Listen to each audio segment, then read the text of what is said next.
Hello hello hello hello hello, स्वागत है आप सभी का हमारे अमेजिंग के प्लेटफॉर्म एडोन एक्सेस पे। तो आज हम टॉप करने वाला है लाइट चैप्टर का लेक्चर नंबर 10 के बारे में, जितने हम पढ़ने वाले हैं रिफ्लेक्शन ऑफ लाइट के बारे में। चलिए देखते हैं हमारा रिफ्लेक्शन क्या बोलता है।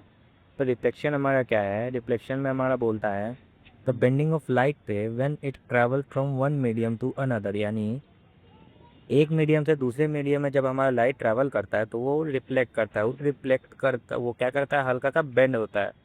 वो हल्का सा बेंडिंग को क्या बोलते हैं हम, वो बेंडिंग को हम रिफ्रैक्शन बोलते हैं। क्या बोलते हैं? रिफ्रैक्शन बोलते हैं। क्यों होता है वो रिफ्रैक्शन, चलिए हम ये देखते हैं हमारा रिफ्रैक्शन क्यों होता है। Refraction occur because light travels with different speed in different medium. Her medium में अलग अलग लाइट पर ट्रैवल करता है। इस वजह से हमारा क्या होता है, एक में रिफ्लेक्शन का हमारा क्या होता है, रिफ्रैक्शन। रिफ्रैक्शन क्यों होता है हमारा, क्योंकि फर्स्ट मीडियम में अलग स्पीड, सेकंड मीडियम में हमारा अलग स्पीड। ये देखो फर्स्ट मीडियम में कुछ और स्पीड रहता है, सेकंड में कुछ और रहता है। इसकी वजह से हमारा इसमें क्या आ जाता है, बेंडिंग आ जाता है। एक बार फिर रिपीट कर देते हैं, हमारा रिफ्रैक्शन क्या होता है। रिफ्रैक्शन हमारा और रिफ्लेक्शन ऑफ लाइट क्या होता है, तो bending of light ray when it travel from one medium to another, यानी जब एक लाइट रे फर्स्ट मीडियम से दूसरे मीडियम में ट्रैवल करता है तो वो हल्का का बेंड करता है। बेंड क्यों करता है, बेंडिंग का रीज़न यही है, रिफ्रैक्शन। रिफ्रैक्शन क्यों होता है, रीज़न क्या है रिफ्लेक्शन होने का, तो रिफ्लेक्शन हमारा इसलिए होता है क्योंकि लाइट जो है अलग अलग मीडियम में ट्रैवल करता है तो उसका डिफरेंट डिफरेंट स्पीड होता है। फर्स्ट मीडियम में कुछ और स्पीड है और सेकंड मीडियम में कुछ और स्पीड, जिसके कारण वो रिफ्रैक्ट करता है। आगे देखते हैं हमारा आगे क्या है। अब देखो रेयर मीडियम और डेंसर मीडियम अगर हमारा अगर ट्रैवल कर रहा है तो क्या होता है। अगर लाइट हमारा रेयर मीडियम से डेंसर में ट्रैवल करता है तो वो हमारा क्या टूवर्ड्स नॉर्मल, यानी नॉर्मल एक साइड वो बेंड करता है। लेकिन अगर डेंटल से रेयर में मूव करता है, क्या करता है, डेंटल से रेयर में तो हमारा कहाँ जाता है, वो अवे फ्रॉम नॉर्मल, यानी नॉर्मल पॉइंट से दूर क्या करता है, वो ट्रैवल करता है नॉर्मल से दूर।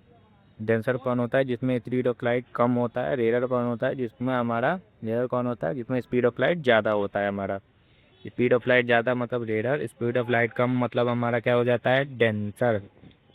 नॉर्मल की साइड में हमारा कौन मूव करता है, तो नॉर्मल की साइड में मूव करता है जब रेयर से डेंसर में मूव करते हैं। और अवे फ्रॉम नॉर्मल कौन मूव करता है, जब हम डेंसर से रेयर में मूव करते हैं।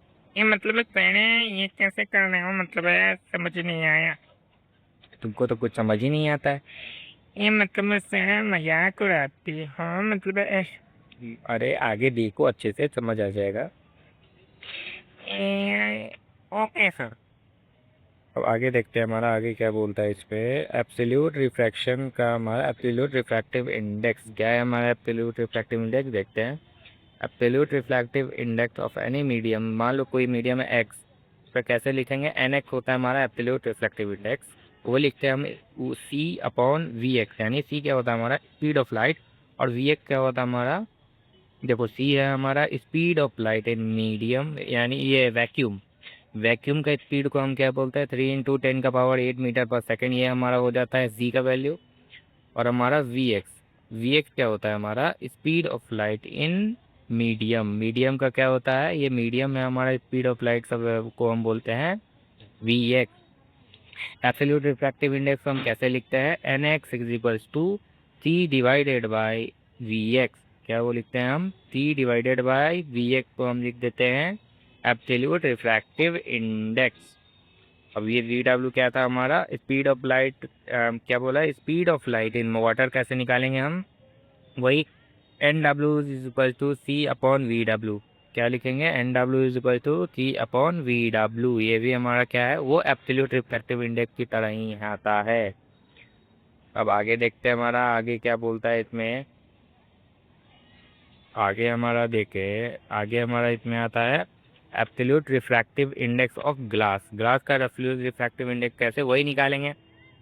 ऊपर में स्पीड ऑफ लाइट लिख देंगे, 3 × 10⁸ होता है, और नीचे में हम मीडियम का स्पीड लिखते हैं। मीडियम का स्पीड को हम नीचे लिख देते हैं हम। तो हम कैसे लिखेंगे, N G is equal to T upon V G, यानी वी जी हमारा क्या होता है, speed of light in glass. T क्या होता है हमारा, 3 × 10⁸ मीटर पर सेकेंड। ये क्या हो जाता है हमारा, ये होता है हमारा स्पीड ऑफ लाइट, और ये वी जी हमारा speed of light in glass. Glass में यानी किसी भी मीडियम में अगर लिख रहे हो उस पर स्पीड के लिए नीचे लिख दो, उसके ऊपर स्पीड ऑफ लाइट को लिख दो, बाकी सारा आगे का उसमें कैलकुलेट हो जाता है। आगे इसके देखते हैं हमारा। अब इसके आगे एक तो हमारा क्वेश्चन आता है, बाकी का हो जाता है इसमें।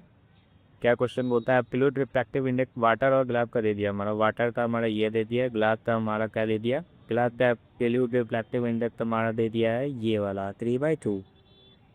पूछा है in which of one of the two medium speed of light कौन किस में ज़्यादा होगा, तो ज़्यादा कितना होगा हमारा, इसमें स्पीड ऑफ लाइट हमारा क्या आ रहा है, कम आ रहा है। यानी देखो उसमें क्या आ रहा है हमारा, रिफ्रैक्टिव इंडेक्स 1.33 आता है। 1.33 मतलब हल्का है, यानी रेडर होता है ये।